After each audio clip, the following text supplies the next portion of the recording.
Call to order. Welcome to the Laramie City Council regular meeting, Tuesday, November 18th, 2025. And if you would like to join us in the Pledge of Allegiance.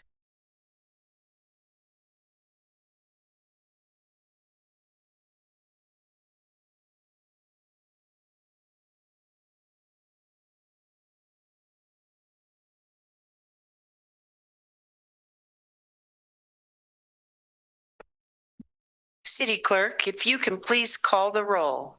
Bowling. Here. Freed. Here. Lockhart. Here. Newman. Here. O'Doherty. Here. Shumway. Here. Behill. Absent. Richardson. Here. Cumby. Here. That's 8 present and 1 absent, Your Honor. Thank you, City Clerk. Next, is there any public comment on non-agenda items? Seeing none, we will move on to consideration of changes. Is there any public request to move a consent agenda item and place it on the regular agenda? Seeing none, Vice Mayor, changes in the agenda, please. Thank you, Mayor. I move that the following changes to the agenda be approved: to add consent agenda item 9K, side letter agreements between the City of Laramie and Local 946 International Association of Firefighters. Second. I have a motion by Richardson, second by Shumway. All in favor? Aye. All opposed? That motion passes. Vice Mayor, if you can set the agenda, please. Thank you, Mayor. I move that the agenda be set as changed. Second. I have a motion by Richardson, second by Bowling. All in favor? Aye. Aye. Opposed? That motion passes. Next, we will move on to our proclamation for this evening. And this is about Small Business Saturday. Whereas the City of Laramie, Wyoming celebrates our local small businesses and the contributions they make to our local economy and community. And whereas, according to the U.S. Small Business Administration and other sources, there are now more than 34 million small businesses in the United States. Small businesses represent more than 99% of firms with paid employees. They are responsible for the majority of net new jobs created over recent decades, and they employ nearly half of the private sector workforce. And whereas each dollar spent at a small business generates additional local economic activity, reinforcing the vitality of our neighborhoods and keeping more of our community's wealth in our community. And whereas advocacy groups and public and private organizations across the country have endorsed the Saturday after Thanksgiving as Small Business Saturday, and this year the day falls on Saturday, November 29, 2025, and whereas this year we reaffirm our commitment to shop small and support the independent merchants, service providers, restaurants, and artisans of our community, not just on this one day, but year-round. Now, therefore, I, Sharon Cumby, Mayor and President of the governing body of the City of Laramie, Wyoming, do hereby proclaim Saturday, November 29, 2025 as Small Business Saturday. And we have Kristen McGuire here. Do we? Yes. Hey, Kristen, come on up.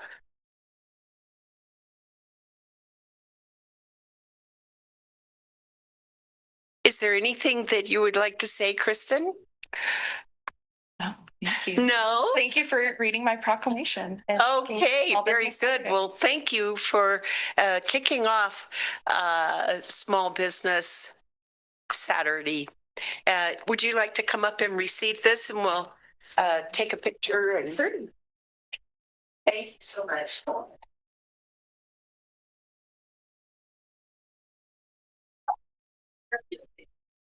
You just stand there, and we'll stand for that. Yeah, that's Grace. Thank you. Thank you.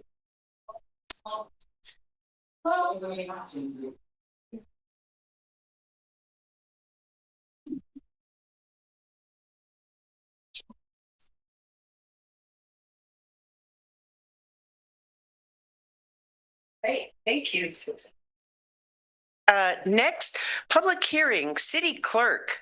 We have one public hearing. If you could please read that. Thank you, Mayor. This is for Resolution 2025-87 of the City of Laramie City Council certifying a request to amend the future land use map, map 3.2 of the 2007 Laramie Comprehensive Plan. Notice is hereby given that a public hearing of the Laramie City Council will be held at 6:30 p.m. on November 18th, 2025 in the City Council Chambers, Laramie City Hall, 406 Ivinson Avenue, Laramie, Wyoming. The meeting shall be held with both an online Zoom and in-person option to take public comments on the following.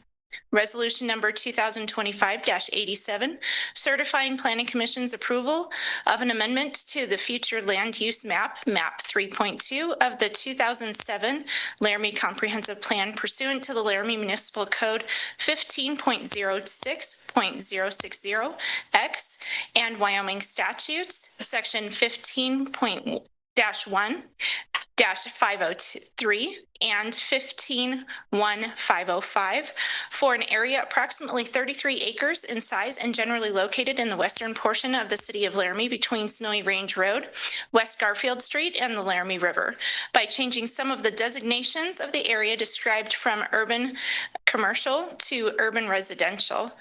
This application was submitted by the Laramie Chamber Business Alliance President and CEO Brad Enzi on behalf of the owner. All applications, plans, and specifications relative to these matters are available for review at the City of Laramie Planning Office at 320 Grand Avenue, Laramie, Wyoming. Anyone wishing to be heard should be present at City Council chambers or via Zoom. Thank you, Mayor. Thank you, City Clerk. Is there any public comment on this public hearing? Yes, sir. If you can state your name for the record, please. Thank you. My name is Eric Henderson, resident in West Side, Laramie. My first concern is with respect to the notification issued by Emma in the planning office. As planner, it was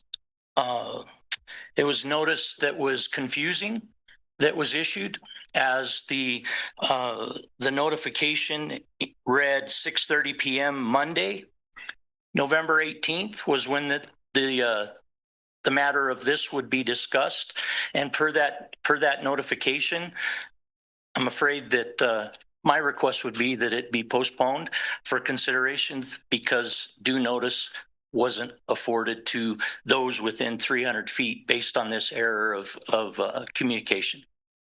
Thank you. Thank you, sir. Is there any other public comment on this public hearing? Yes, sir. Good evening.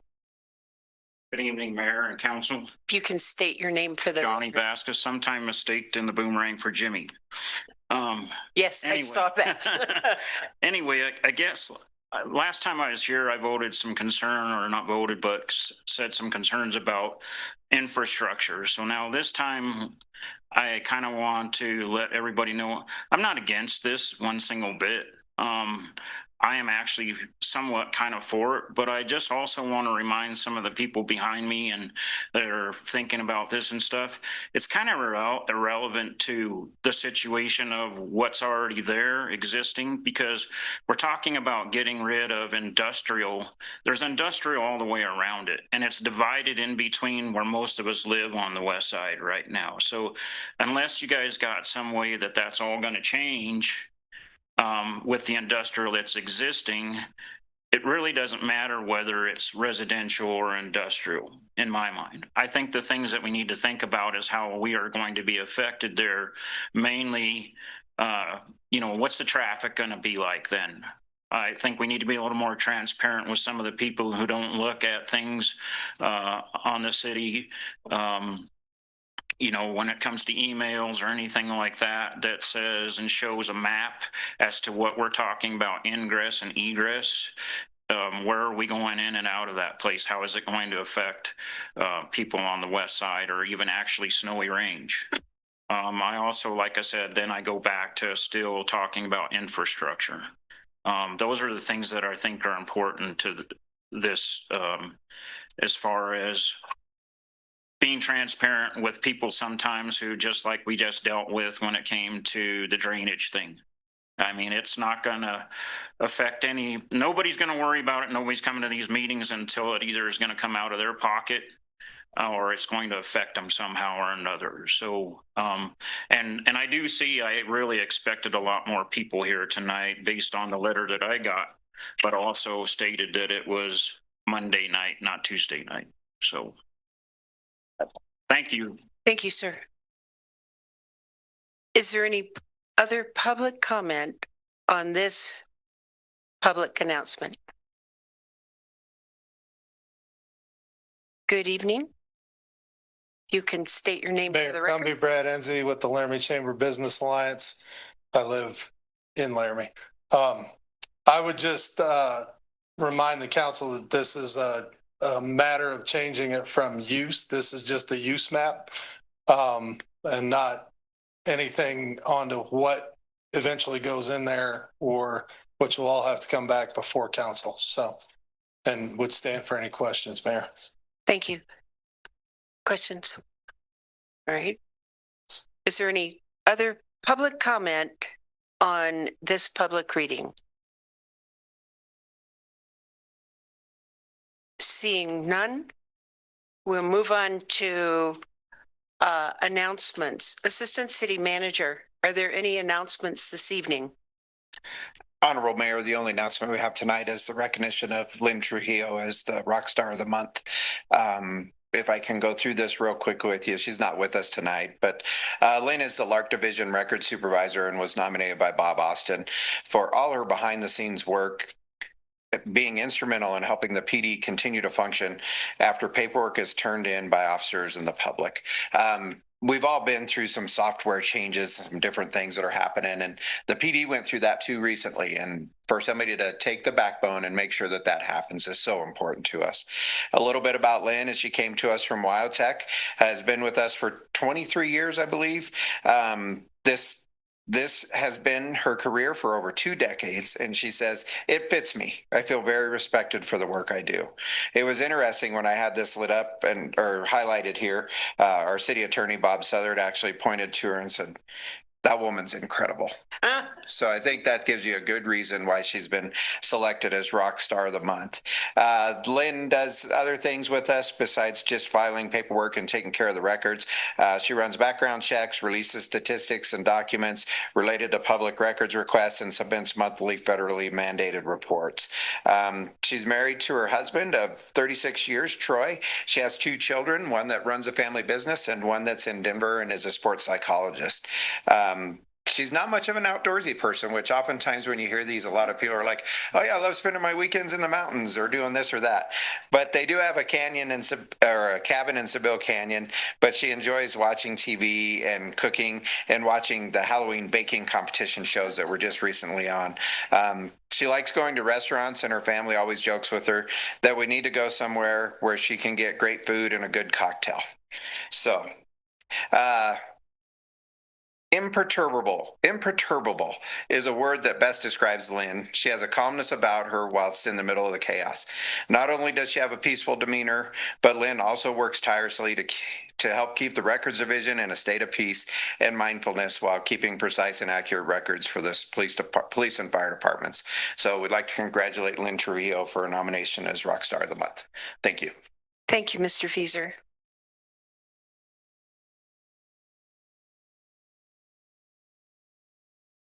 Thank you. Councilors, are there any disclosures and or conflicts?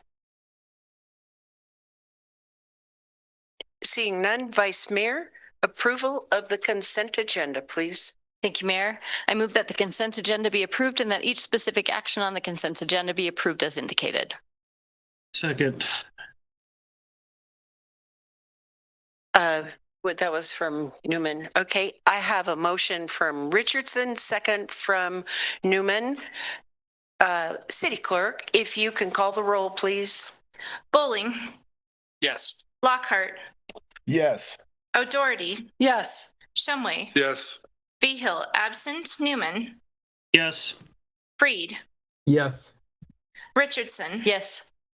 and Cumby. Yes. That's 8 yeses, 0 nos, and 1 absent, Your Honor. Thank you, City Clerk. That motion passes. On to the regular agenda, item 11, Councilor Bowling. Thank you, Mayor.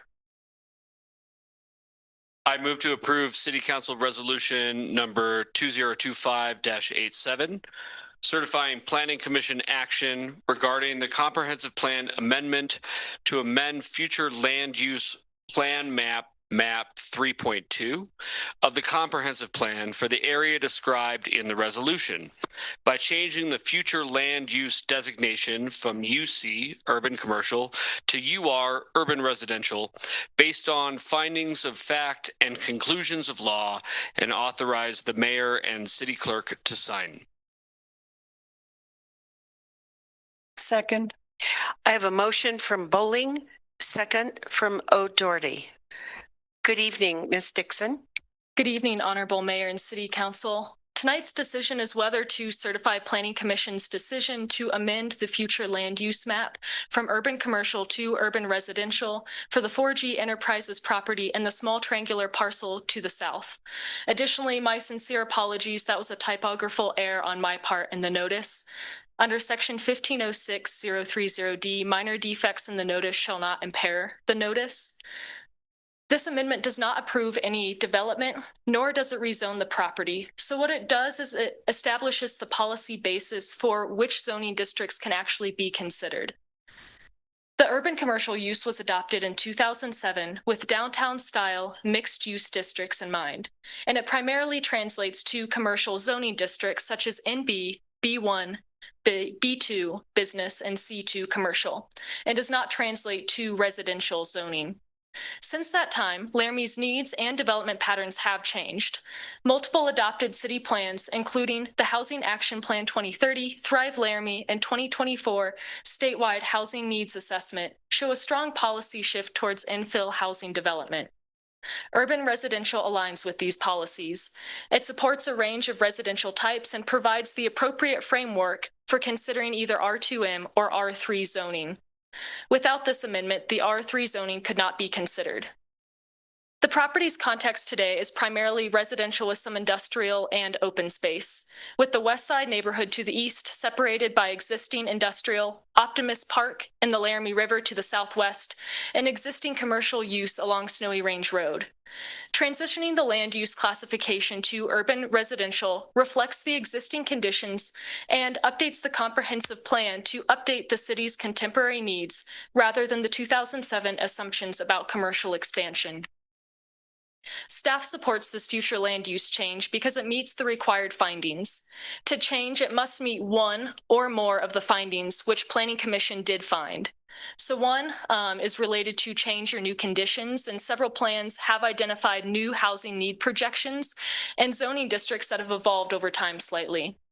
For 2 and 3, it's also met by housing needs. We have several plans again documenting that we're several thousand units behind demand. And urban residential provides a clear policy basis to support housing rather than urban commercial. For 4, the site is positioned for redevelopment, making it an opportunity. Its adjacency to neighborhood Optimist Park and the Laramie River makes residential more compatible and offers infill opportunities that can be cheaper due to decreased infrastructure costs rather than expansion onto new greenfield sites outside of the city. 5 is not applicable. And so finally, certifying Planning Commission's decision really sets the stage for council to consider the zoning decision immediately following. I do want to say, please keep in mind that if you certify Planning Commission's decision, that means that only R2M or R3 zoning would be appropriate to align with the comprehensive plan.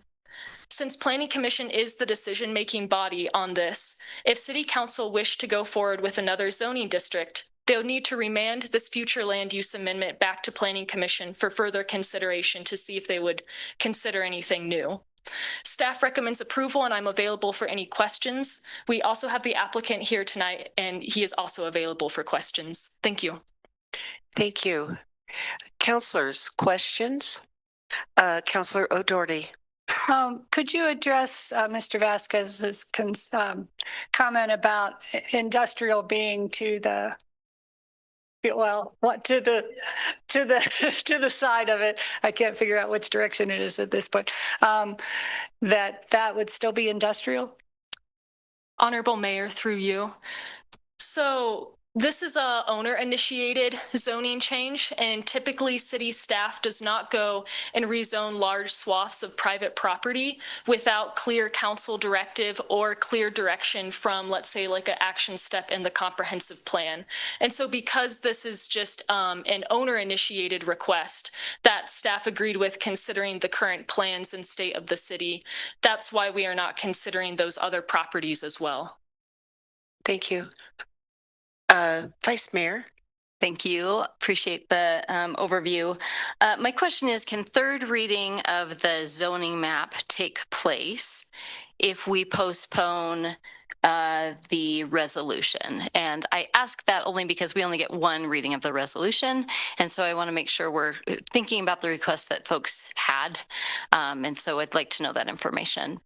Mayor, through you. So the third reading of the zoning would have to take place after the comprehensive plan amendment certification, because again, this is what sets the policy basis over which zoning districts can be adopted. So as it is, if we were to move forward with the third reading of the zoning district, if council decided to postpone the comprehensive plan amendment, you could only consider the NB, B1, B2, or C2 zoning districts. Thank you. I have one more question.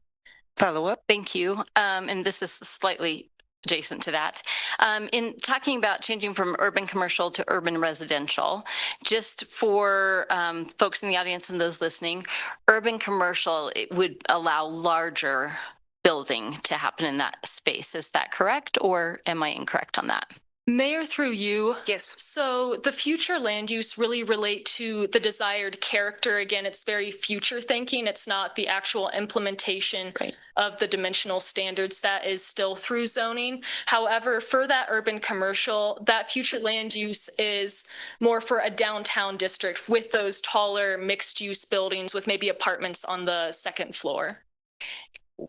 Whereas the urban residential would not be that would be the smaller on the bottom with something residential on top, correct?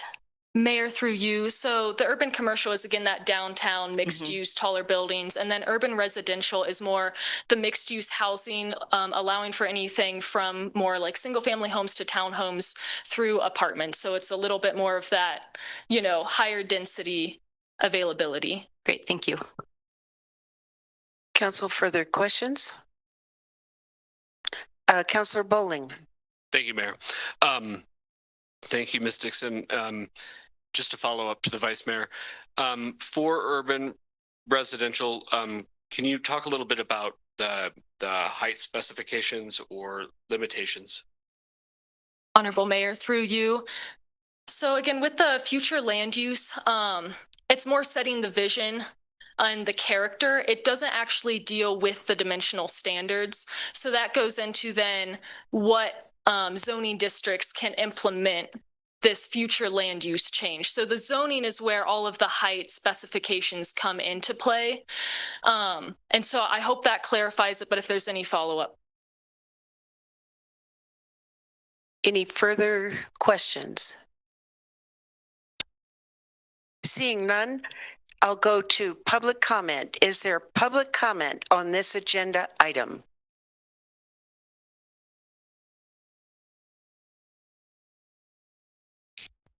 Mr. Enzi? Mayor Cumbie, members of the council, Brad Enzi, Laramie resident, Laramie Chamber Business Alliance, I would just encourage the adoption of the district of the map overlay. Do I have it right, Emma? So that this can be moved forward. The landowners took the initiative to really try to put this into housing, and find a housing partner to come in and start addressing those needs. And it makes the most congruent sense for that use. So any questions? Questions? Thank you. Thank you. Is there any further public comment on this agenda item?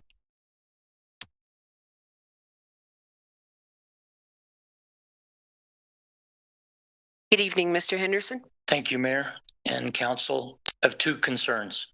First, it's very uncomfortable for a citizen of Laramie to have a representative that I respect in the Chamber of Commerce lobbying for, as applicant for, this situation, because we pay with city dollars to support Point of this, order. and there's an advocate. Point of order. I'm sorry, I don't. Thank you. Second point is with respect to just a desire to keep the like and similar nature to a very close district that was just designated historic in August on the west side, very close to this. And again, restate the concern on notice for this topic to come in front, mentioned in public hearing earlier. Thanks. Thank you. Is there any further public comment on this agenda item? Mr. Enzi. Mayor Cumbie, I generally make it a real point to not ever come back up, but I feel like there was some misconstruence of our organization's use. We've gone from $110,000 down to a membership level that the city still has with the organization of $10,000 a year, which is the same as all of the other businesses at our top tier.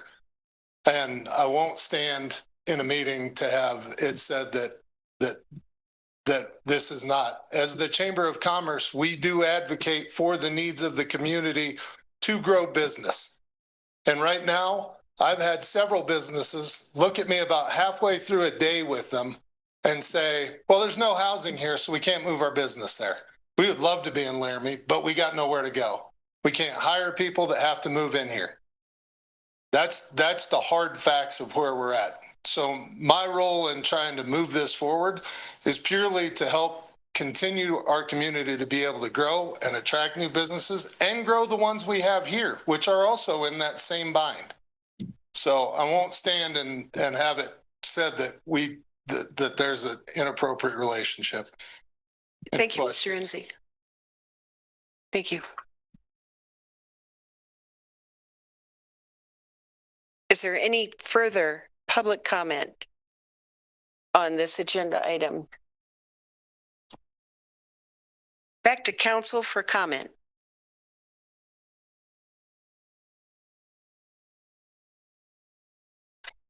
Vice Mayor.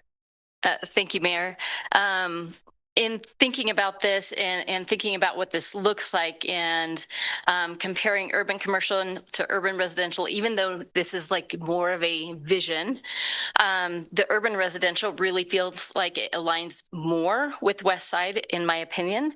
And while I do want to acknowledge the date, and I am a notorious get the date wrong person, however, typically when I send something out, somebody will catch me and say, you said Monday, November 18th, and that's actually a Tuesday. Which one do you mean?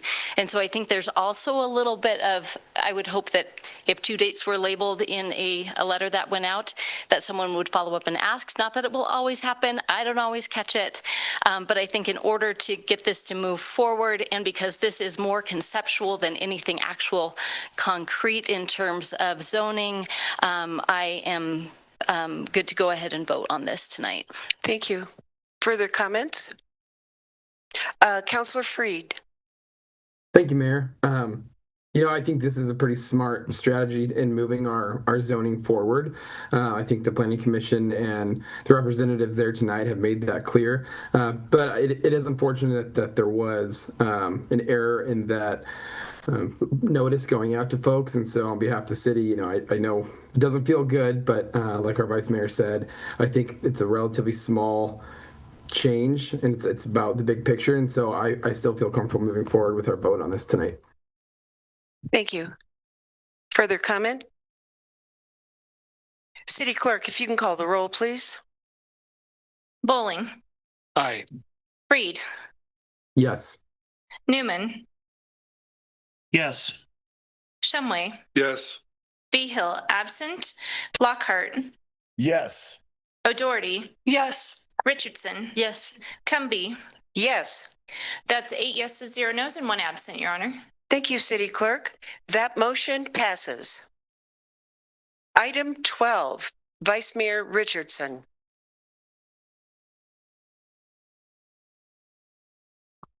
Thank you, Mayor. I move to approve original ordinance number 2112 on third reading, establishing the R3 multifamily residential zoning district for 2 parcels of approximately 33 acres located between Snowy Range Road, West Garfield Street, and the Laramie River, in accordance with findings of fact and conclusions of law, and authorize the mayor and city clerk to sign.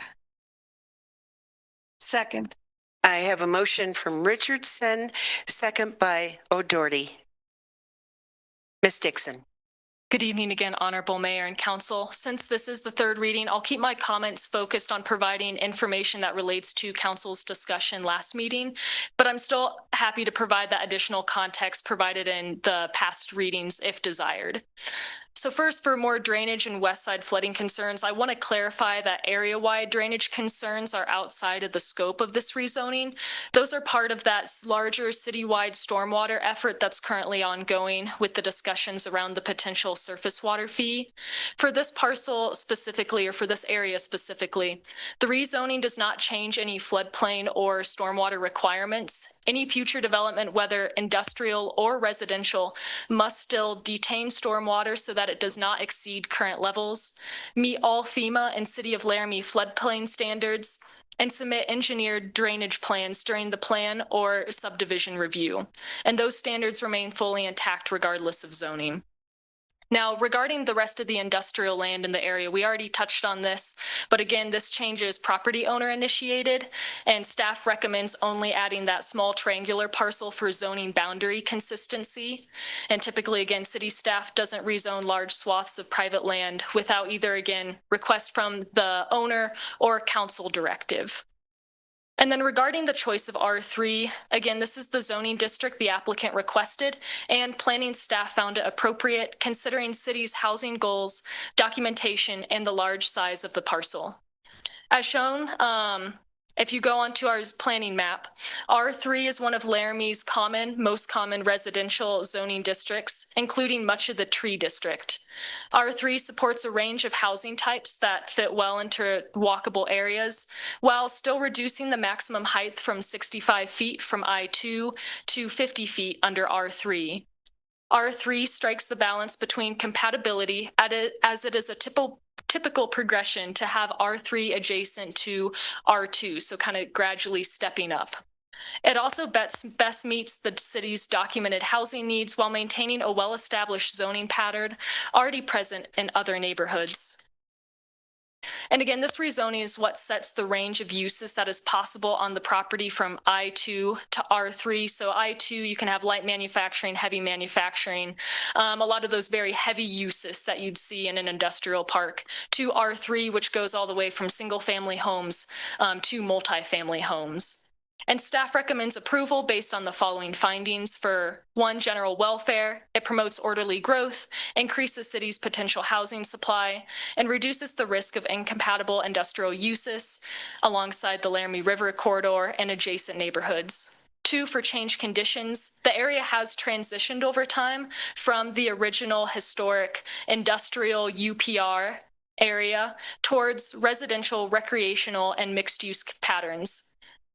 And then for public policy, as we've covered, the rezoning is consistent with adopted plans. And for number 4, it is now consistent with the comprehensive plan, with the urban residential being certified through Planning Commission's decision.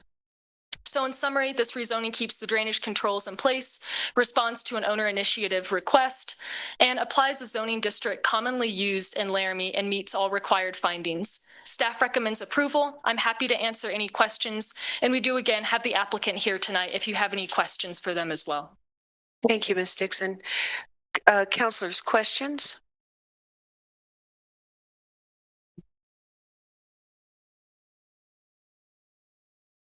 Where?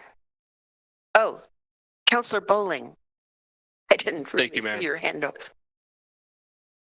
Trying to be meek tonight. Thank you, Ms. Dixon. Just for the sake of folks that are here with us, I think my mic was not working properly. For the folks, maybe residents of Historic West Side that may be here with us tonight, or for folks listening on Zoom, can you talk about the current zoning district that is the Historic West Side? Honorable Mayor, through you, Councilor Bowling, when you say the current zoning district, are you talking for the property or for the rest of the residential neighborhood, like say immediately behind the Garfield Snowy Range property? Yeah. Honorable Mayor, through you. So West Side is primarily for the residential areas, R2, which is kind of the intermediate between the R1 single family homes and then the R3, which allows the full range of residential units within Laramie. And again, if you'll look at the zoning map of Laramie, especially in the kind of around the university and by downtown, you'll see a lot of R3, and then it is very typical and kind of planning best practice to have the zoning districts kind of step up or down from each other. So it's common to have R2 next to R3, less common to sometimes see that R1 next to R3. So it's an appropriate progression. Thank you. Councilor O'Doherty. I was just wondering if you got any responses to your letter, like emails.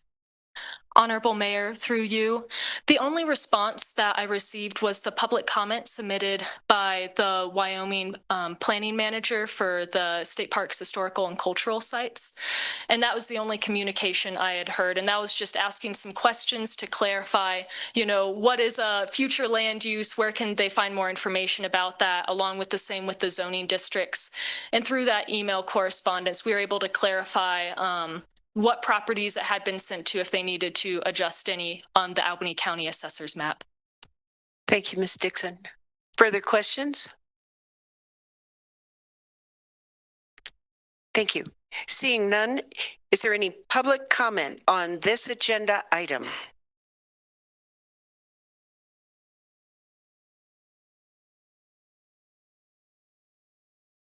Good evening. Oh, sorry. My name is Gwendolyn Christie. I reside at 120 South Cedar in the West Side neighborhood. And I'm also a representative of the Albany County Historic Preservation Board. So on a personal level, more and diverse housing is important to me in Laramie.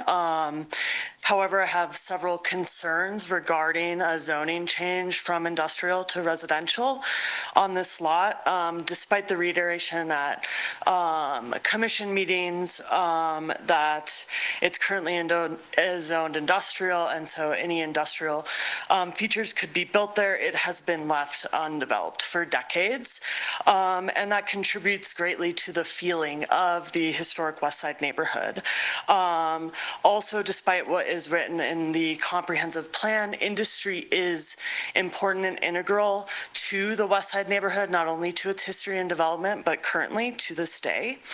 I think there are several important considerations that should be made if it's changed to dense residential.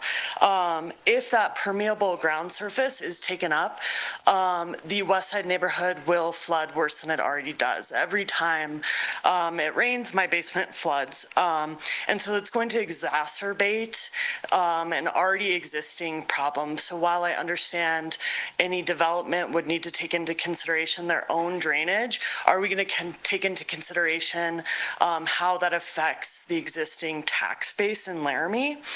I also would like to express my desire for historic scale, so rezoning to R2 instead of R3 with lower heights.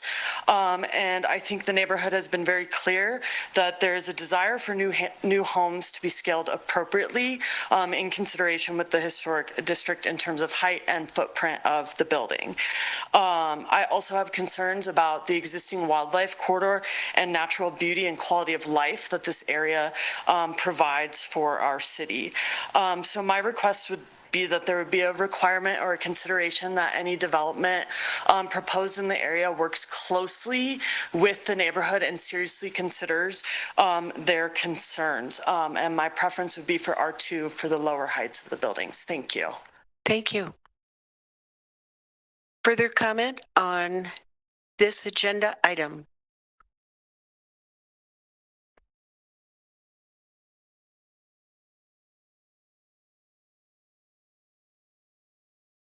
Good evening, Ms. Chapman. State your name for the record, please. Hello, Mayor and Council. My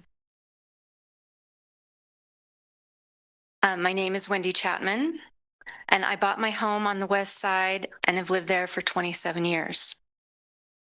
I'm not here to contest the change from industrial to residential, though I would like it to be noted that R2 would be better than R3.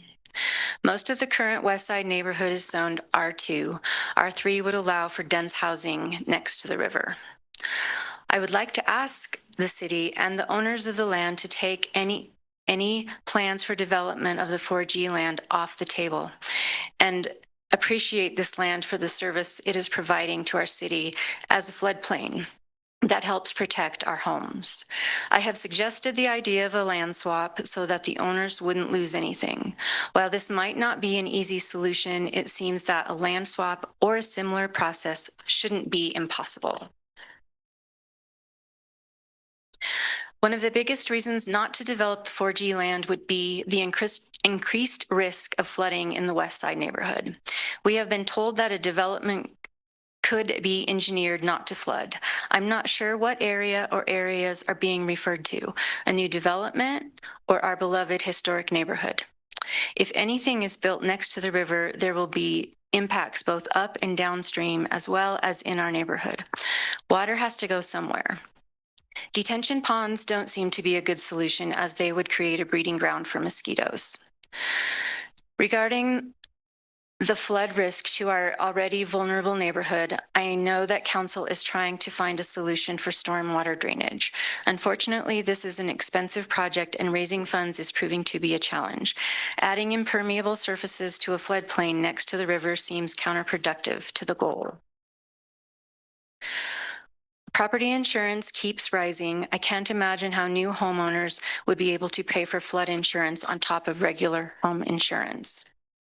Ultimately, I want to ask council to appreciate the land as it is, a floodplain that helps protect our homes, and to think out of the box about how we can preserve and protect this land while still allowing the owners to pursue their goals, but in a different way, so that it is a win-win for everyone.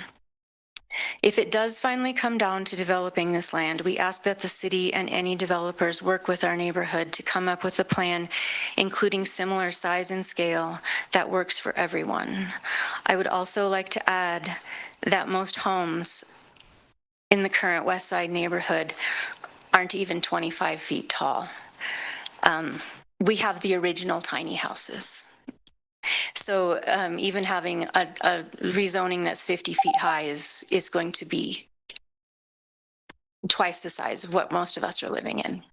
Thank you. Thank you, Ms. Chapman.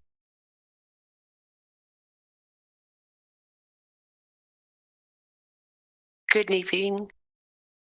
Hello, Council. Christopher Stratton, 1569 North 6th Street.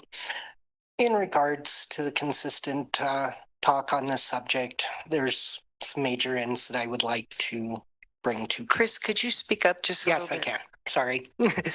There's several items that I would like to bring to council in this situation. The factor that the land is owned by an owner who is wanting to bring housing to Laramie is an amazing aspect, and I am very appreciative of that. On the aspect of the consistent speaking to council on what to do with this land, I do want to bring to the factor that it is owned by someone and they could put a factory on it right now if they wanted to. Still have to go through planning, etc. And to everyone who is consistently going, this is what we need to do with the land, etc. I highly recommend maybe they should buy it. It would be a great end to fix the problem. They could purchase the land, they could keep it as green space, and they could do what they would like with it, but it is not theirs to develop on at this point in time, and I really wish that we could have more houses in Laramie. Thank you. Thank you. Further comment? Good evening. If you can state your name for the record, please. Yeah, good evening, council members. I'm Ann Brand, and I'm here on behalf of the members of the Albany County Conservancy. And I would like to pose a question to the city council. Why have we spent so much energy and investment focused on the west side and the history of it if we're not going to listen to those people that live in that area and tell you that R2 zoning is what they're focused on? We've spent money. Gwendolyn's services to do that analysis were a huge investment. I am not good about monetary investments, but I can tell you that just to get the Lincoln Head designated as a National Historic Landmark or a historic site on the Historic Register. I misstated because there are all sorts of different categories. You have to have Gwendolyn do that. That's her expertise.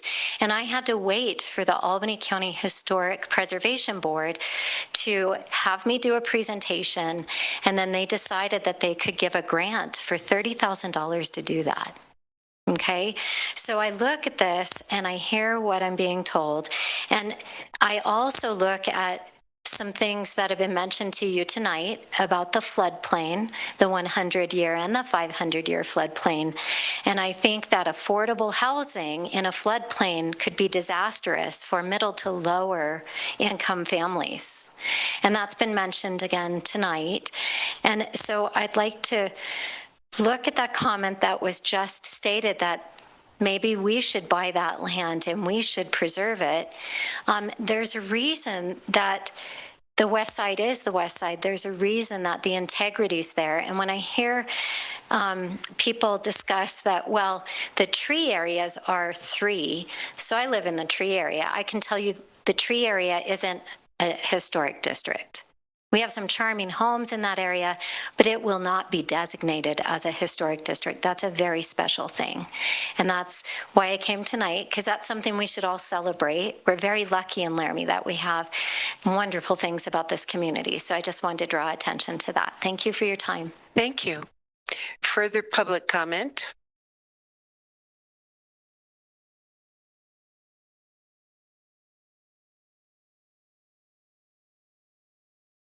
Good evening. If you can state your name for the record, please. Thank you. Mayor Cumby, City Council. I am Siobhan Kelly. I live at 107 South Cedar Street.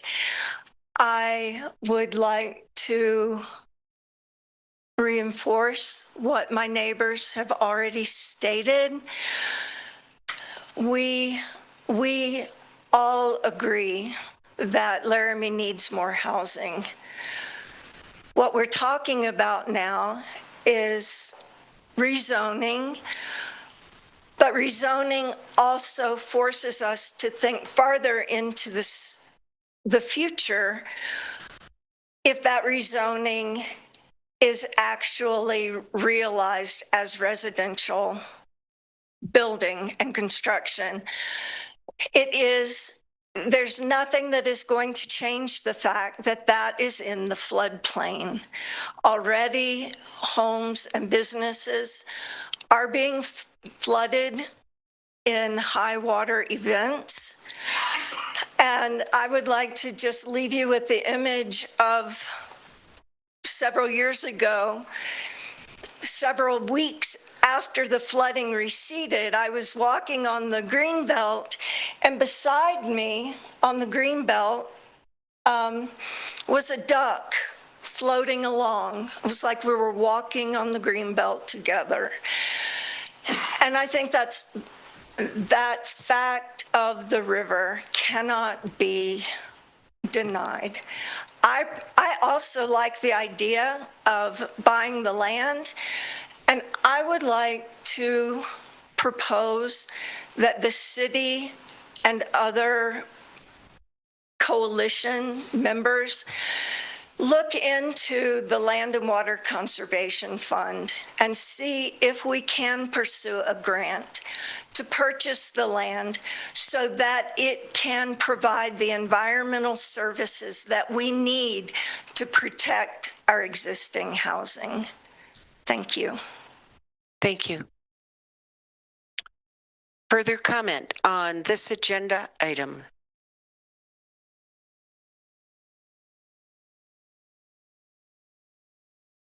Back to council. We've got a comment. Councillor Bowling. Go ahead. All right. Thank you, Mayor. Vice Mayor. Thank you. I think, as we all know, we're not on the development stage yet, but a lot of folks have brought questions forward that I think we need to be prepared for if this passes and we do get to that stage. I know a lot of these were talked about in planning, just noting that before any development can take place, engineering has to happen. It has to think about the existing community, how the water flows. I think that needs to be looked at doubly because it is in that area. So making sure we're looking at that. The land swap has been brought up a few times, and just for a little bit of knowledge, the land swap that happened with Pilot Hill took place with ranchers. So ranchers opted to provide their land to swap with state lands. And so it was, that would be, if y'all wanted to move forward with that, I think that would have to be something where community members offered some of their land to do something with the owner. I don't even quite know how that would work, but I think if that's the route you want to go, that might be the direction you need to go. I don't think it would be the city who would be swapping the land necessarily. I think the land that we are looking at, that we own, we are looking at using for housing across the board. And so that is my personal perspective on the land swap sort of thing. I can't speak for the rest of council. But I'm not going to say, Wendy, that it's not out of the question, because it could be. And then I guess lastly, the other comment I want to make is that I so appreciate the work done on the historic nature of the West Side. And that I think when we looked at that, there was a research done on a very specific area that is just incredibly special. I took the tour, the walking tour, and all the little nooks and crannies of West Side are amazing. This is, from my perspective, separate from that. This is developing more of our community, and I definitely want to keep that historic area that we did research on and that we all agree is amazing. But I also think there's opportunity to also build. And so I will be moving forward with this after hearing comments. Thank you, Vice Mayor. Councillor Bowling. Thank you, Mayor. I have comment, and I'd also maybe like to ask for some information and clarification from planning staff, if that's appropriate. Continue. Thank you.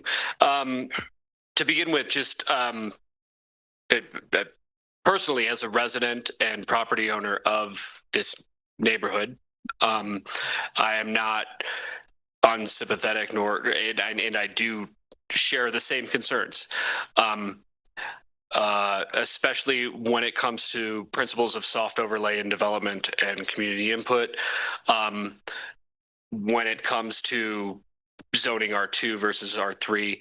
I also realize that we are in a bit of an unusual position because this would not be something that council would normally even, or the city planning department would normally take up with a private parcel unless initiated by the property owner, which I think also is important to point out in terms of, the ethos behind that decision from the property owner to move towards something that would feel in more spirit of the neighborhood and would also address an issue that we have, and that we're in an early stage of this process.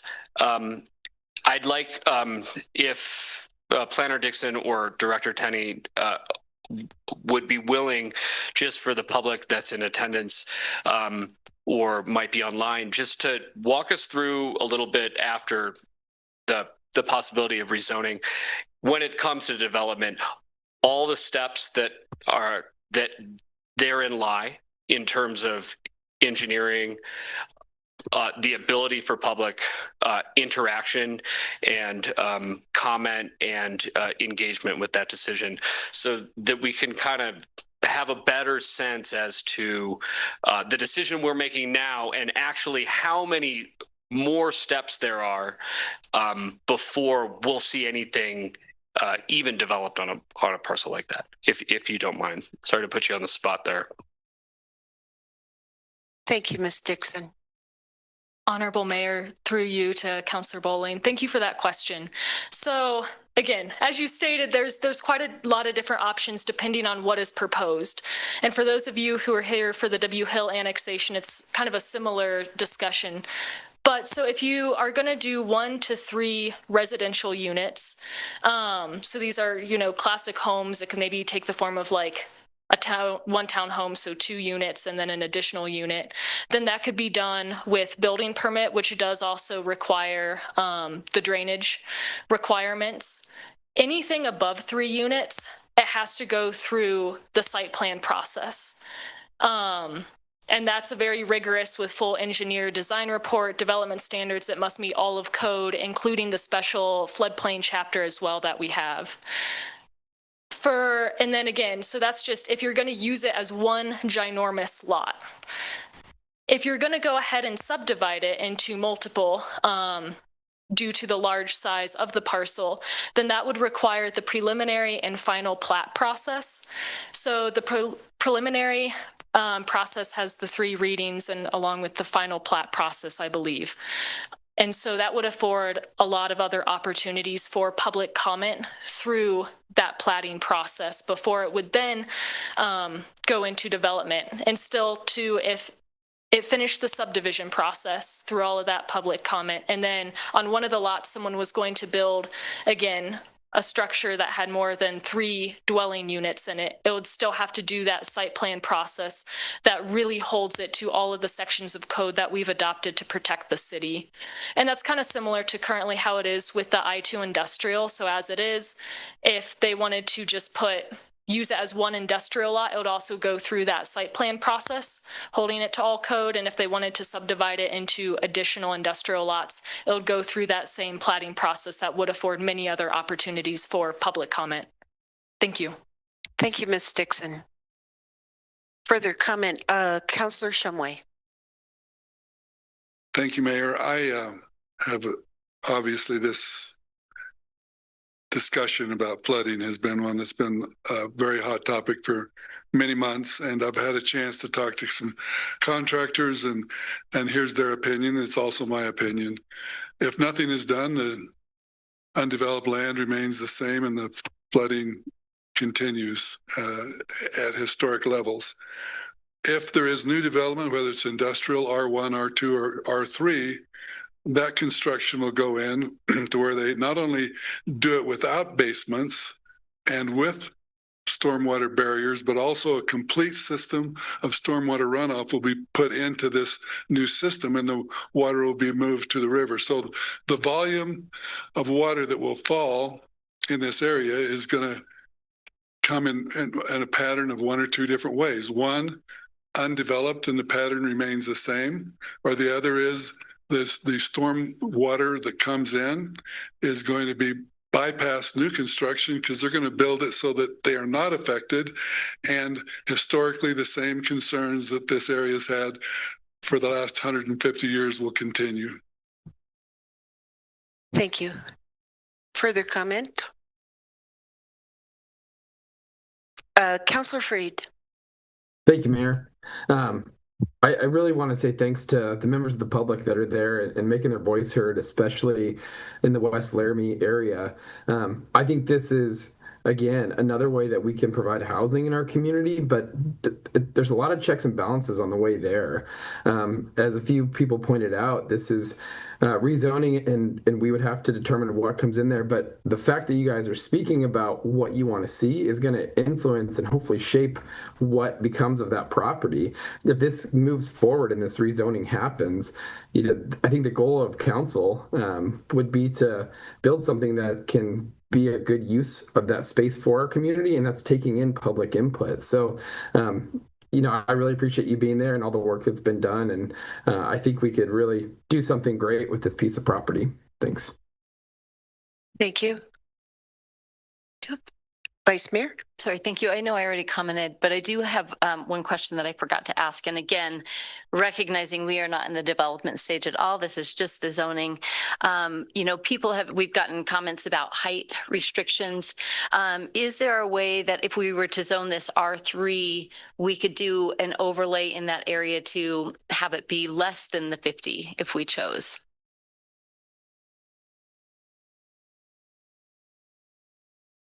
Director Tini. Mayor, council, yes, you could adopt an overlay, a height overlay. It would require zoning amendment, and essentially you would have to write a zoning overlay district. So you'd have to develop some sort of district standards and a map. That map would have to would include whatever properties you so choose. It would go through a similar ordinance process. So 3 readings, public hearings, planning commission consideration. Typically you do that by guidance of some sort of planning document. And then with that, depending upon permissions from the property owners of that overlay zone, it could, if there's desire to do that and the threshold is met, then it's possible that the council could adopt something like that. But that would be the process you would go through. So, thank you. Further comment? City Clerk, if you can please call the roll. Vigil absent. Shumway. Yes. O'Doherty. Yes. Newman. No. Lockhart. Yes. Freed. Yes. Bowling. Yes. Richardson. Yes. Cumby. Yes.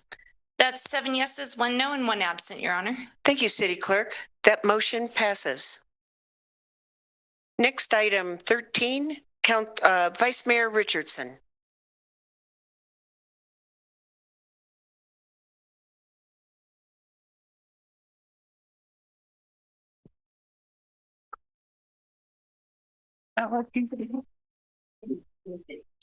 Nothing.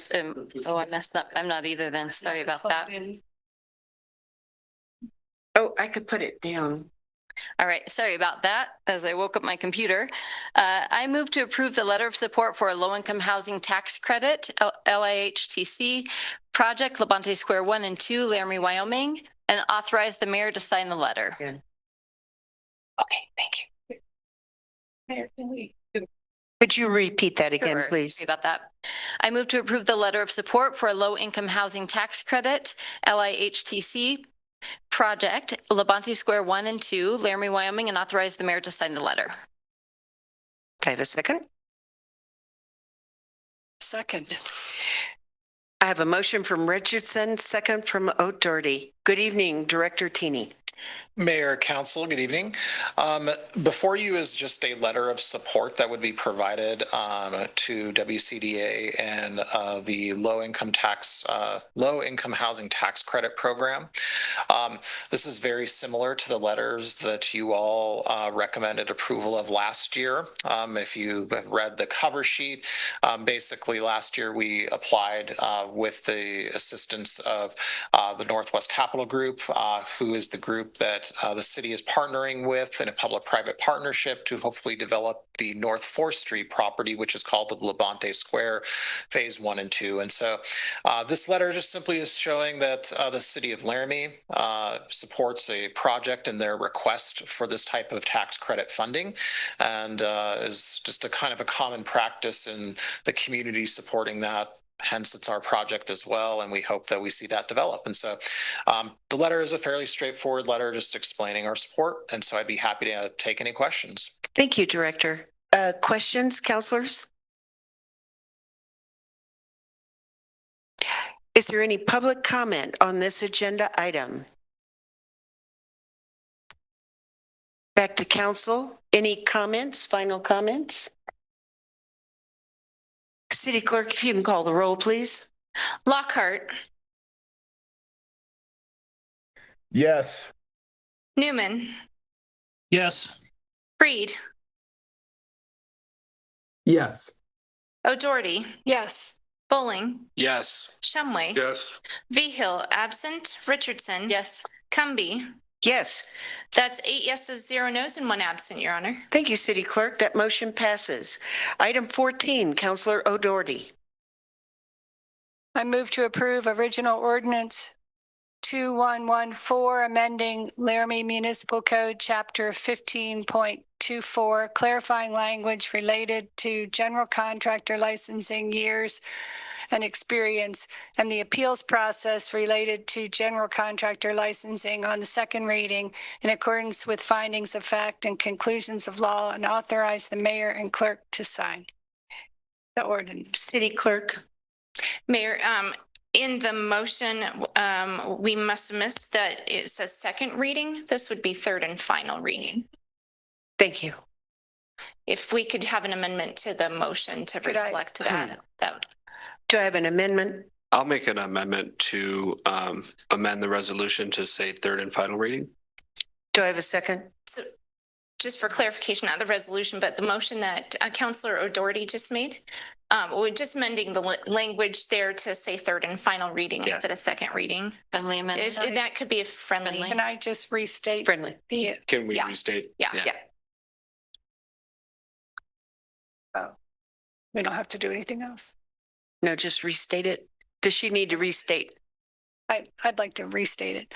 I move to approve original ordinance 2114, amending Laramie Municipal Chapter 15.24, clarifying language related to general contractor licensing years and experience, and the appeals process related to general contractor licensing on third and final reading in accordance with findings of fact and conclusions of law, and authorize the mayor and clerk to sign the ordinance.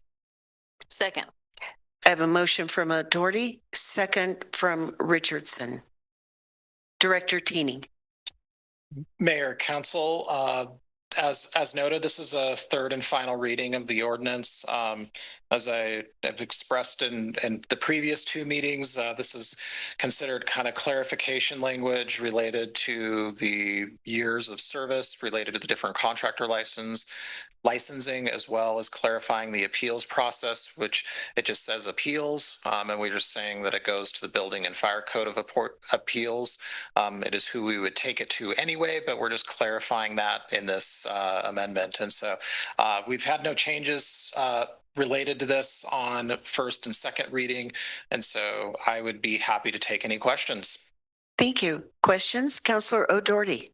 Mr. Tini, there are people with pending general contractor license applicants. So I feel like this is it's moving the bar when people already have applied for a contract, and I also, because of the Senate file 0114 that was passed last January or February.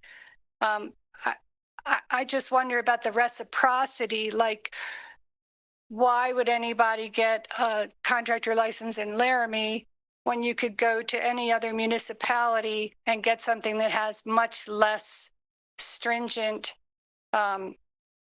requirements?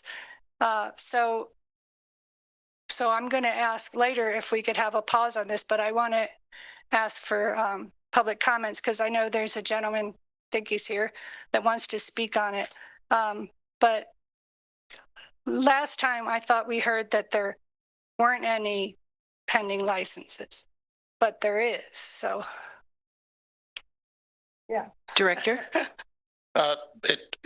Mayor, Council, if you'd like me to speak to the public comment that you received, I'd be happy to do so, but I will be very direct about that public comment. The public comment isn't correct in the statement. The public comment you received says that the contractor license is pending.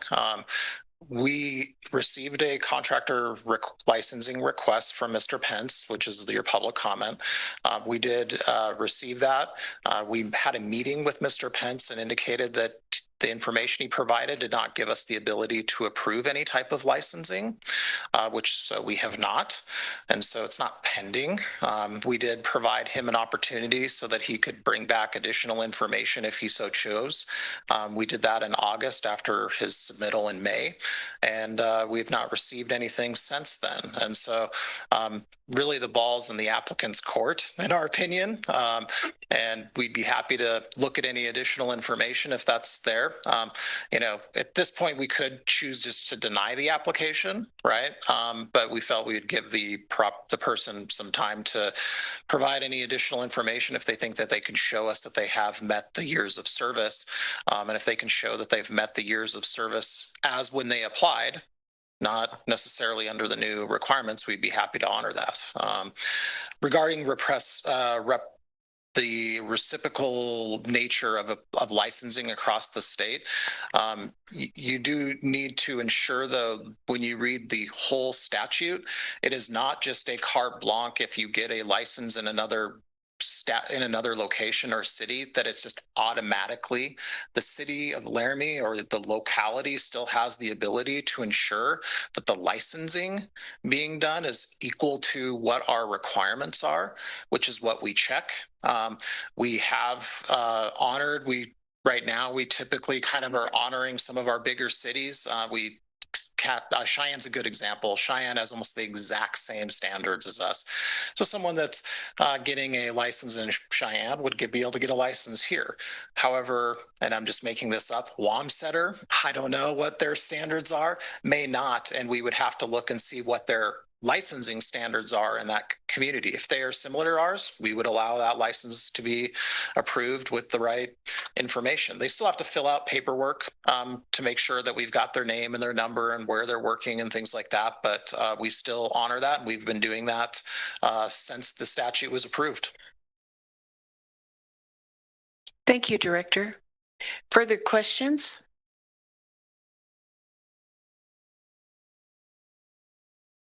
Is there any public comment on this agenda item? And if you could state your name for the record, please. Good evening, Honorable Mayor, members of council. I apologize for my voice. I think I can make it through 3 minutes. My name is Stephen Pence. I'm a longtime property manager and business owner here in Laramie. And as was stated, I did submit my contractor license back in May. I would like to, I guess, contest the reading and the interpretation of Wyoming State Statute 16-6-1011 or 1101. It clearly states that clearly requires Laramie to honor contractor licenses from Wyoming municipalities for the same type or class of work without redundant local testing, documentation, or any additional barriers beyond confirmation of the license, good standing, as well as the ICC test pass. And so if staff or council were to deny that reciprocity, Laramie would be in direct conflict with state law and open to legal challenges. But even if Laramie does comply with the letter of the law, the practical effect of stricter local standards will simply be to encourage contractors to pursue licensure in Wyoming municipalities where requirements may be less stringent, and then use the state statute to secure Laramie licensure. Crucially, in many Wyoming municipalities that issue only a single general contractor license, the scope of that license is, by definition, infinite. And includes all types and classes of work. As a result, if a contractor were to secure a license in one of those other municipalities, they would be able to bring that single credential to Laramie, and its scope necessarily encompasses everything that would be included under our highest license class. In effect, our multi-tiered system would be entirely circumvented, not only by loophole, but by legislative design. But the practical effects matter too. Right now, the ordinance is set up. The ordinance sets up extensive documentation and portfolio requirements that weren't in place when most applicants started the process. Existing licensees will escape these new standards, while newer applicants have to jump through far more hoops, creating a two-tiered system, punishing timing, not the merit of applicants. That is simply unfair and arbitrary. Most contractors in Laramie build careers through residential and small commercial innovations, not massive projects. These new standards ignore the real experience of that actually keeps our community housing stock running. And with the ordinance's expanded denial powers, we've got another risk: opaque subjective rejections that undermine predictability and responsible professionals. Ultimately, passing this ordinance tonight would not improve safety, professionalism, or consistency in Laramie. It encourages workarounds, pits our town against state law, and deepens frustration and uncertainty for those invested in our local workforce. Thank you for your time, and I will stand for questions if that's appropriate. Thank you, sir.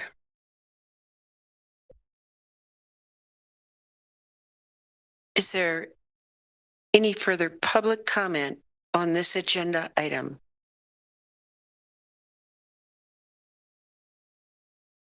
Good evening, Mr. Vasquez. If you can state your name for the record, please. Johnny Vasquez. I guess for me, I just kind of like to back up because here's where we're at again. I talked about this last week, and it's kind of like this. It shouldn't be easy to be a general contractor. And he was stating the Cheyenne deal. Well, that's where I had to get my license way back, because you guys didn't require a license back then when I did receive mine. And what I hear right now, and actually I just recommended a contractor to become a contractor, and I saw what they had to do. It's nothing like what I had to do in Cheyenne. I had to sit in front of the board of trustees of Cheyenne and tell them exactly why I felt I should be a general contractor and what background I had, and basically bring a resume with it to tell them. So as far as just letting the average Joe just come in, sometimes people now are just trying to come in because you guys are requiring a general contractor's license, which, well, I will say again, is a great thing. But it's a cheap way to get off with some things. So you don't have to hire a general contractor to come do the work or oversee it. And once again, you're letting things slip by that most of the time with working with the building department and the planning department, they know us by now, and they know that we're not trying to slip anything unsafe, unpractical behind closed doors. And so thank you. Thank you, sir. Any further comment on this agenda item? Mr. Enzi. Mayor Cumbie, members of the council, speaking on behalf of the LCBA, I always encourage things that provide clarity, provide consistency, and then we can work on the speed at which they can be administered. I think these changes meet that. It's very clear now.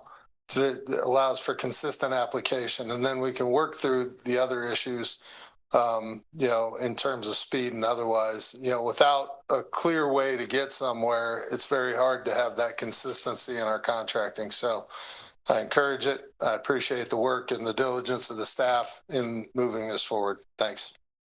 Thank you, sir. Questions? Any further public comment? Seeing none, back to council for comments. Councillor O'Doherty. When I think I was, maybe Councillor Shumway was on council when we originally passed this. And I already thought that the years, 7 years, to prove 7 years of competency on this one thing, when you've done the test, maybe have a degree in engineering. And, you know, I felt like that was already too high. But so so I'm sorry I didn't bring this up before, but when we initially talked about this, I just thought, okay, so this is just a minor tweak. But I do agree with the public comment that we need it clear. We were told that if a person is replacing like with like, then they don't have to get a permit. So it's only things that require a permit that require a general contractor. But it's not all that clear to the public. And so what I hear from some people is that, so then a lot of people just don't get a permit.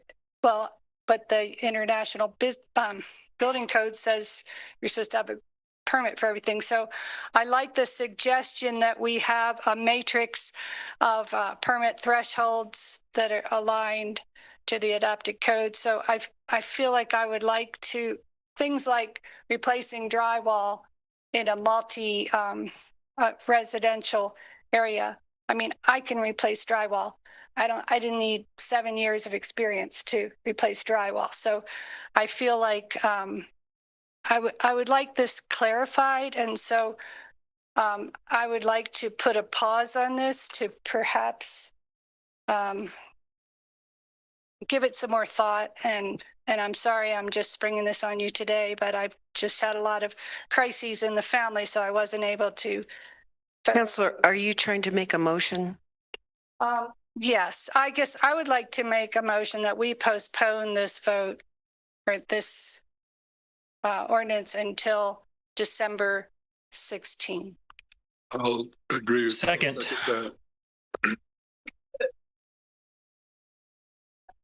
I have a motion from O'Doherty and a second from Shumway to postpone this third and final reading until December 16.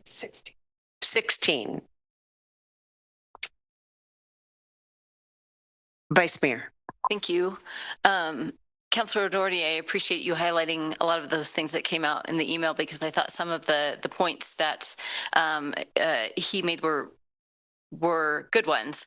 I also, though, hesitate to postpone because I would love to see a lot of this work that you have brought up and that I think our planning folks are getting to in that working group, that they're bringing together a lot and inviting contractors in and inviting people who are not contractors but who have really good ideas to come as well and think about this as a group and really utilize that group to move forward with some really concrete ideas.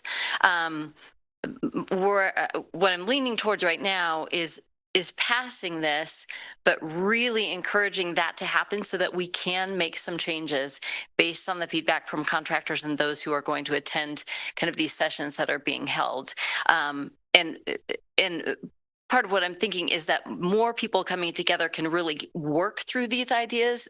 I am definitely not the expert in building anything.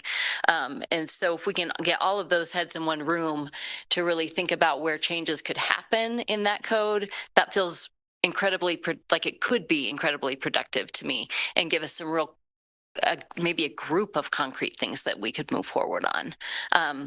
But otherwise, I would say, yes, let's pause, but I'm hopeful that we can get more from this working group. Councillor Shumway.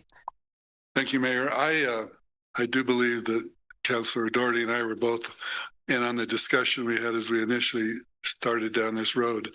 The comments from Mr. Pence that was given to me are a little bit puzzling to me because, first of all, he is an engineer. He has a degree in engineering. He's been in this community for much more than 7 years, and he's probably always done things by the rules, which obviously when he gave that big long list of all the state statutes and things like that, I'm sure that, that his background required him to know the rules and things like that. I want to put a pause on this until we can get this straightened out, because I think someone with his experience, background, and all that needs to be clarified. Now, first of all, I don't think it's going to slow down any housing projects, because Mr. Pence can use someone else's general contracting license to accomplish what he's been doing over the past few years. I'd like to make it easier for him to go forward, and that's why I want to put a pause on this, so we can have individuals like him that have a major impact in the community go quickly into the projects that they need to increase the volume of housing projects that we have. I think if we look seriously at his application, I think he'll meet all the requirements. But I think sometimes we frustrate people in this community by saying we need this, and we need one more thing, or we're going to wait for one more little thing that comes in. I believe that if we look at this with an eye to move forward as quickly as we can, and also keep the standards that we must, that we're going to find that we'll get more people doing contracting work instead of less. So I'm in favor of this pause, because the thing's going to be, if we just pass it, I think that's going to be the last we hear about it. And we're going to continue to frustrate people that come to us and say, I have an application, would you please consider my application? And there's always a reason to say no, but I think we need to find more reasons to say yes. Thank you. Councillor Newman. I'm in favor of this pause as well. Some of the things that other councilors have already said, but there's a couple that haven't been said. One of them happens to be, I'm still unclear if there is actual pending contractor's licenses or not. And I don't think that has been clearly answered. I also appreciate the work that the working group has done, and I don't want people after that, let's say we change it to 5 years per se, right? I don't want people to go to other communities and try to get their general contractor's license there, and then just come back and we all hear the statements, we're not ones to work with people. So I would like to work this out with that working group and come back with a final version. Thank you. Further comment on the amendment? Vice Mayor. I do just have one thought then. If the amendment were to pass, what did you say the date would be, Councilor O'Doherty? 16. I feel like it's, I actually feel like it's not far enough if we were to pause, because that doesn't give the time for the working group, for them to work through everything that the working group is going to present, which is probably not what you expected, but I really want to see what this working group comes up with. And if we move forward with something on the 16th, but they just got finished with their meeting, I'm not sure how that jives.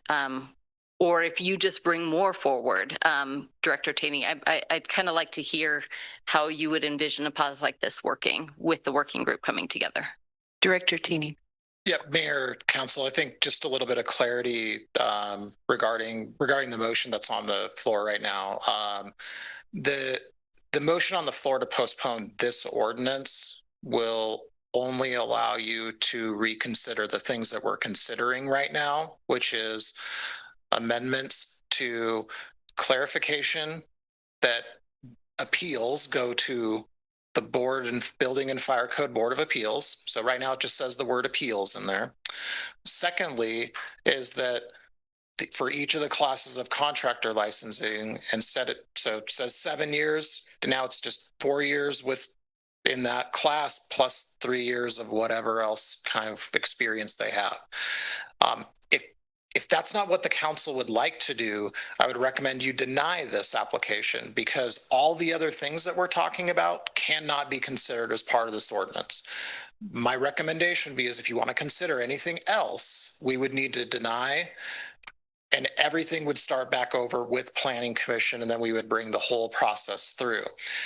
As I'll remind the council, on December 12th, we will be having a meeting that we're opening to the contractors, general contractors, electrical contractors, plumbing contractors, to look at the International Building Code.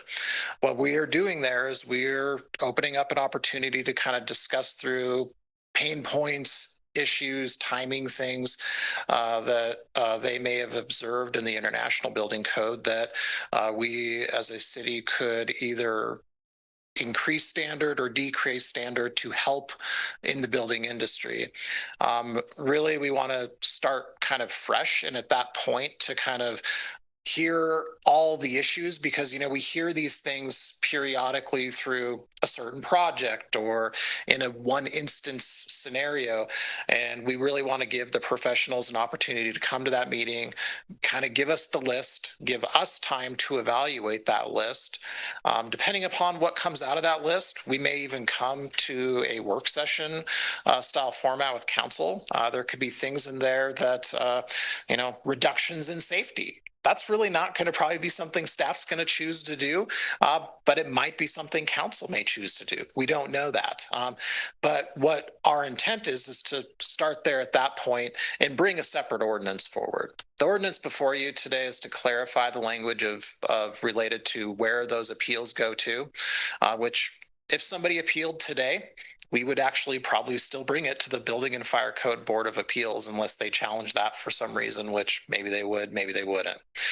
Regarding licensing, the council doesn't have the authority to look at licensing. That's done by the building official, and will make such decision. So regardless of what you do tonight, whether you postpone it indefinitely or not, that does not resolve any licensing issues.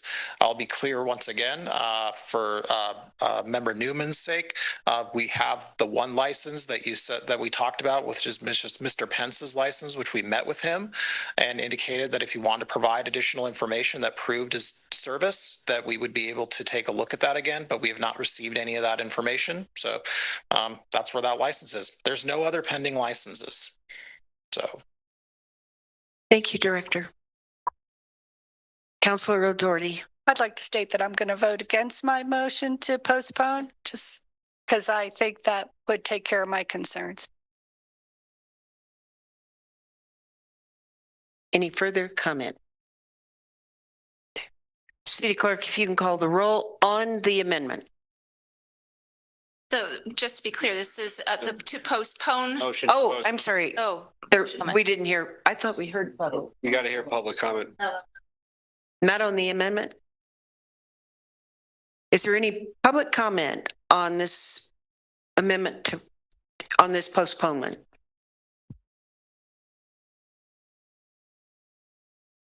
Mr. Pence. Apologize if this is out of line. To clarify what has been stated about my not pending license, the reason I have not submitted any additional requirements or paperwork is because the requirements that were put forth in the email to me mimic very closely the requirements that they are now trying to codify.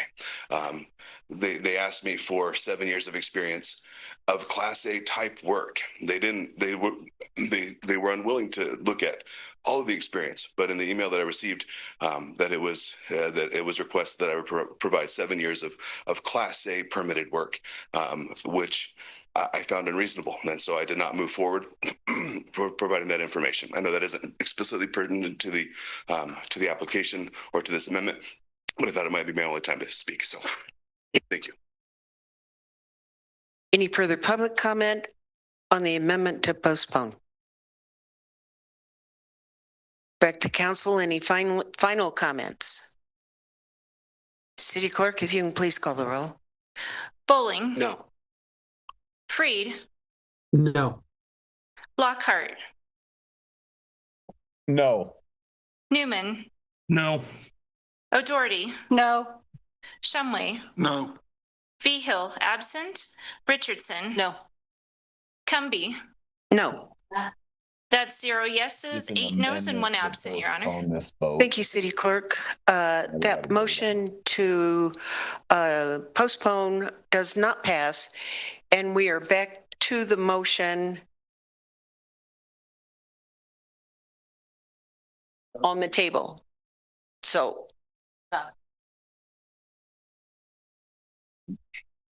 So we're back to the motion. We've taken public comment on that. Are there any final comments from counselors? Counselor Bowling. Thank you, Mayor. Thank you for all the public comment and for information from staff. I think the clarification that I was able to get this evening, which I felt was important, is that, again, as Director Tenney stated, that passing this on third reading right now does not prevent the working group from doing that work and bringing forth another ordinance, and they can continue to do that work. So I'm comfortable continuing with third reading. Thank you. Any further comment? Seeing none. City Clerk, if you can please call the roll. Lockhart. Yes. O'Doherty. Yes. Shumway. No. Vigil, absent. Newman. No. Bowling. Yes. Freed. Yes. Richardson. Yes. Cumby. Yes. We have 6 yeses, 2 nos, and 1 absent, Your Honor. Thank you, City Clerk. That motion passes. And we are to item 15, Councilor Bowling. Thank you, Mayor. I move to approve Resolution 2025-92, creating the 2026 Street Rehabilitation Project and transferring appropriations from the fiscal year 2026 budget and authorize the mayor and city clerk to sign. Second. I have a motion from Bowling, second from Richardson. Director Webb. Good evening, City Council. As you know, at the beginning of every year, you adopt goals for the upcoming year. One of the goals that you adopted this year was to allocate maximum possible investment to restore roads in marginal fair condition and support preventative maintenance on pavements in good condition. Then during the fiscal year supplemental budget sessions, City Council formally committed $14 million from unallocated reserves to improve pavement conditions. This resolution creates the 2026 Street Rehabilitation Project in the Capital Construction Fund and transfers the $14 million from general fund committed reserves to this project so that staff can get it moving forward. Over the past few months, our engineering and street staff have worked diligently to develop a project list. The list is in your packet and was developed with a few parameters. The first thing we did is we ran through our pavement condition index model. We asked it to tell us, show us where the collectors and arterial streets are that are suitable for a mill and overlay rehabilitation project. The reason we asked for those parameters is collectors and arterials obviously carry the most traffic on our streets, thus benefiting more of the public. And then suitable for mill and overlay, we wanted to make sure we weren't looking at projects that were full reconstruction projects, but met the goal of what council wanted for a rehab. Once we got that list, it was really, really long. And so we had to whittle that down a little bit more. And one of the things we did is we looked at streets that had minimal curb and gutter repair on them. All of the streets that are on the list that you have in your packet are going to have some spot repairs on curb and gutter as we go through to make sure water flows properly down the edge of the road. But we didn't want to pick a section of street that was so much curb and gutter that it was really eating into our budget for our actual street rehab. The next thing we looked at was project continuity. So we wanted to make sure we weren't looking at street sections that were like, we're going to do 2 blocks here, skip a block, do a block, skip 2 blocks, right? We wanted to keep consistent continuity throughout that project. The next thing we looked at was underground utilities. We wanted to make sure that the underground utilities on the roads we were looking at were sound and that we didn't have any projects lined up in the near future for that. We don't want to go pave a road and then come in 2 years and tear it up to replace something. Now, if we have a water main failure or something, that's something we can't necessarily foresee, but if we have projects that we're planning in the near future, we wanted to eliminate those roadways. And then there were some projects that we already have identified in budget in some of the out years. In fact, when we came up with our final list, we looked at it and we had to compare it against the SPT Capital Construction General Fund and say, which projects do we already have in there? And there was actually one street that came out in our matrix that we already had identified in SPT for the next year. So we eliminated that street. So the list that you have in your packet, it was the finalized list, and staff actually went out to each one of these locations, walked and drove those streets to ensure that what we did in the office, our matrix, was real and true. This project will also upgrade all ADA on the corners as required by the Department of Justice guidelines. Engineering has darn near completed all of the design and survey in-house on this. And that's big. I want to give them props for that, because normally when we do a large construction project, you can figure 10% goes to your design firm, right? So on $14 million, that's $1.4 million of design work that we did in-house for this project. And so wanted to give our engineering group props for that. Next steps, if you approve this resolution, is the project will go out to bid in the next couple of weeks.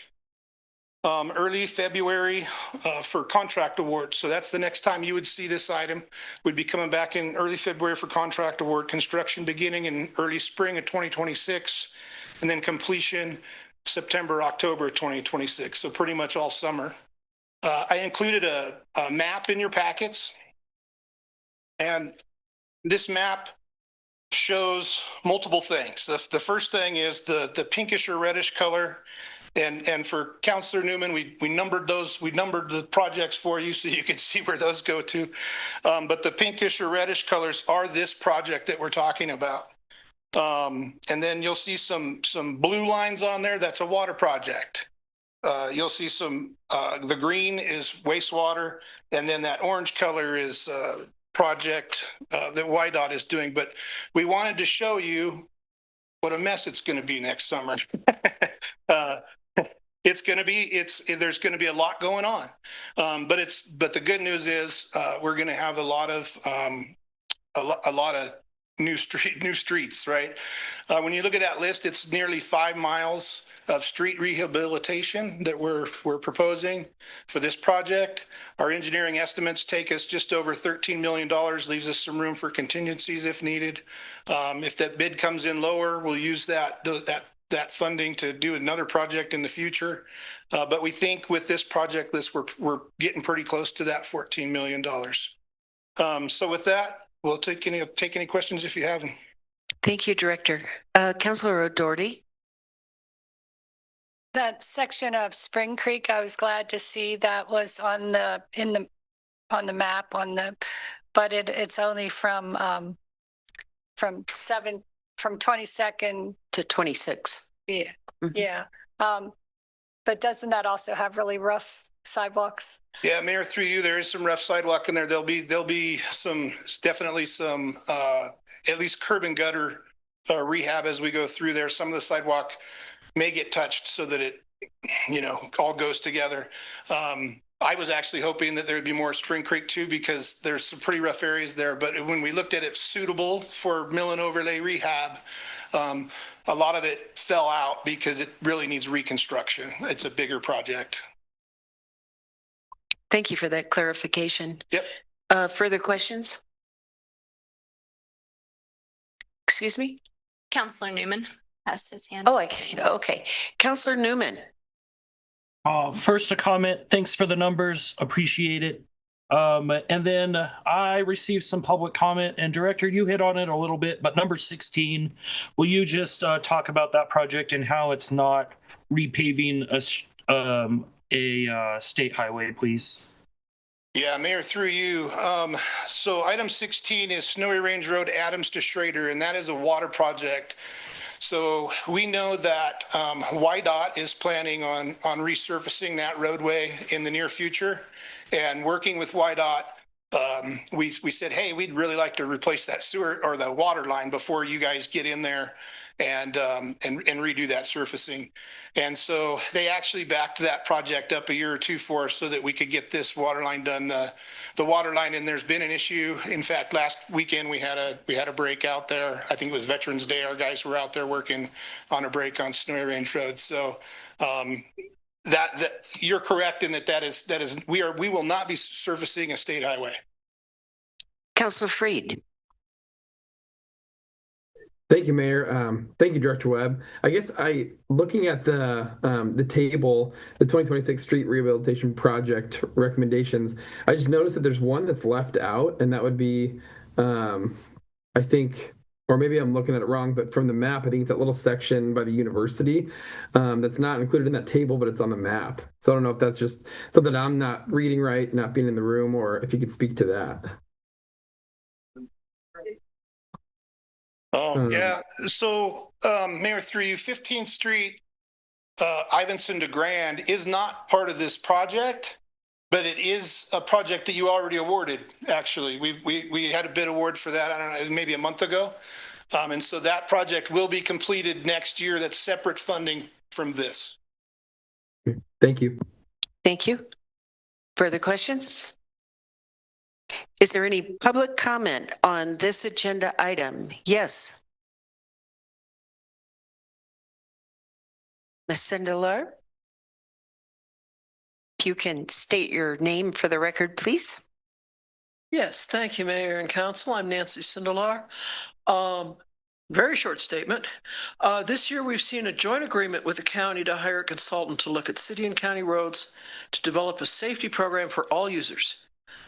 The final vote passed the commission on September 2nd. Now we're looking at doing some needed good fix-ups on some of our streets with this vote tonight. The Traffic Commission has been mulling a subcommittee to standardize lane striping and signage that would make suggestions to improve all multimodal safety. The recently gathered Forge Laramie data, this was what the public put in, was presented to the Traffic Safety Commission a few months back. What jumped out at me was that where people feel uncomfortable data points, they did a heat map, and it almost perfectly matches our street grid. Where you feel comfortable was like parks and downtown and stuff like that, but where you don't like it is on the street grid. I'm still working on getting the Forge Laramie data in a tabular form. All it is little points on a map. But I'm hoping we can gather that and what we're rebuilding here and what we're doing with the city and the county, that grant for the consultant, and we can gather all these details, come together, and really make our streets a lot more safe. Thank you. Thank you, Nancy. Any further comment on this agenda item? Back to council. Any comments? Just have a quick one. Vice Mayor. I just want to say thanks for putting this out. One, actually, if you can put the numbers on every time, it's super helpful for all of us. This was great. But the second point is I just appreciate, just want to say my gratitude to engineering as well, that they were able to do this. I know that when we can, and engineering has the capacity to do these things, they do it, and it's great. And I also recognize that they don't always have the capacity. And so when they do, it's nice when we can save money. So appreciate that. Thank you. City Clerk, if you can please call the roll. Shumway. Yes. Lockhart. Yes. Bowling. Yes. Freed. Yes. Newman. Yes. O'Doherty. Yes. Behill absent. Richardson. Yes. Cumby. Yes. That's 8 yeses, 0 nos, and 1 absent, Your Honor. Thank you, City Clerk. That motion passes. Item 16, Councilor Bowling. Thank you, Mayor. I move to approve Resolution 2025-93, extending the suspension of the surface water management program under Laramie Municipal Code 13.080.020 and 13.80.060 through June 30th, 2026, and authorize the mayor and city clerk to sign. Second. I have a motion from Bowling, second from Shumway. Director Webb. Hey, Mayor. I think everybody's pretty familiar with this item, but I'll give you just a really quick rundown.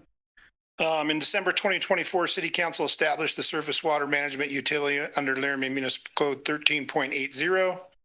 On August 5th, 2025, City Council adopted Resolution 2025-65, which suspended two sections of that code until December 3rd, 2025, so 2 weeks from now. Those two sections was 13.80.020, which was the imposition of the surface water drainage fee, and 13.80.060, which referred to billing, interest, and enforcement. The extension allowed for continued council deliberation and review of the surface water management program. That came forward due to public concerns regarding the proposed rate structure, overall affordability, and equity. Work sessions have been held on September 9th, October 14th, and November 12th. At the November 12th meeting, I think we got some pretty good direction from you all, and we'll be working on edits to the ordinance. We're planning on the first reading in January. We could probably get that to you in December, but when we did the first suspension, we heard from the public that December wasn't a good time because people are busy and not paying attention. So we're listening to them, and we'll bring that first reading back to you in January to go over. Through this suspension, we've asked that extend out to June 30th. We will work whatever we end up with. We'll work the new capital budget through our normal budget process. That also allows us some time to make whatever changes we need to the billing system, and then work on some PR and things like that, public outreach. So with that, I'll take any questions if you have them, or Mr. Feaser's here also. Okay, thank you. Councilors, questions? Councilor O'Doherty. Is there still an opportunity for people to contest the impervious surface? Because I know there's some properties that it looks like the whole thing's impervious, but you can see grass growing up around the cars. So is there still an opportunity for people to do that in the meantime? Yeah, Mayor, through you, absolutely. The suspension was really for those two sections of code, right? The billing and things. So our appeals process is still in place. Folks can go online, go to the map, click on their parcel, and right there they can click on an appeal or a credit and go right through that process online. So that's still active. Our folks are still working on those. We're not getting a whole lot of them right now just because there's no billing going out, but they are still active and they are still coming in slowly. Follow up. Oh, and for the public's benefit, I want to be clear that I understand your staff would also, if people can't handle doing things on the internet, that they could call. Yeah, absolutely. They can call the engineering office, or they can come into the office, and we can go over it with them right there in the office. We have a kiosk at the front desk just for this reason. Thank you. Further questions?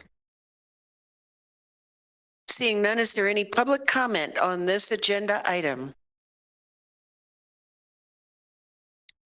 Back to council. Any comments? Final comments? City Clerk, can you please call the roll? Newman. Yes. O'Doherty. Yes. Bowling. Yes. Lockhart. Yes. Shumway. Yes. Freed. Yes. Vigil absent. Richardson. Yes. Cumby. Yes. That's 8 yeses, 0 nos, and 1 absent, Your Honor. Thank you, City Clerk.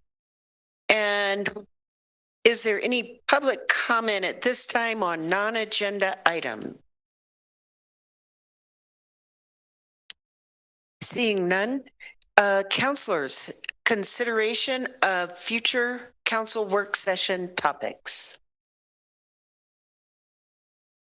Just a Vice Mayor Richardson. Thank you. I'm guessing this may be on the docket already, but I would love to hear back from that December 12th contractor work session to hear what some of those ideas and suggestions were so we can think about what we might want to implement from those. I'd second that. Ditto. Okay. Anything else? Mayor? Yes. If I could just point out during this section that I sent an email out to council yesterday to survey all of you on upcoming dates for work sessions. We're looking at December 23rd, whether council would like to leave it on the 23rd or whether they would like to move it to the 17th or 18th. And the second item was city council retreat, looking at availability in January. So if you could take a quick look at the survey and complete that. If for some reason the survey doesn't work, if you just email me and let me know, that'll help us know how to move forward with that item. Okay, and councilors, this is time sensitive, so your response will be appreciated. Vice Mayor. Sorry, another quick announcement. Nancy helped create Nancy created a great Excel sheet to help us think about sponsors for the WAM conference, and we need to get those in as quickly as we can. And so just note that there's an email sent out about that as well. Thank you. Councilor O'Doherty. Item 19. I move we adjourn. Do I have a second? Second. I have a motion by O'Doherty, second by Richardson. We are adjourned. Oh, all in favor?